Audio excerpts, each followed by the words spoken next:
કોઈને સસ્ટેનેબિલિટીની ફ્લેવરને સમજવા માટે કે નેચરથી નજીકમાં આવવા માટે જરૂરી નથી કે આટલા બધા પૈસા ખર્ચે તો જે કરી શકે. So then the thought was that why don't we come up with a nature club, જે નેચર ક્લબની અંદર આ બધી જ values we can share. And hence the working name was a 2 cents which got evolved into Green Panther Nature Club.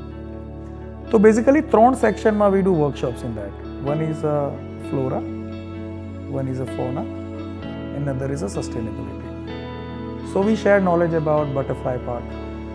We do workshops on birding. We teach them about how to do gardening.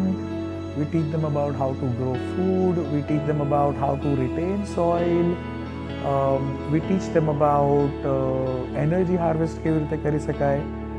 અને these are some of the areas we try and touch through this small workshops. These workshops are free. We normally do that in the winter. Every winter Sunday mornings are these nature workshops. Our job is to persistently trying, putting an effort in making a better world. And you need a lot of patience. But hold on, when you're working with nature, you get that patience, you learn that patience.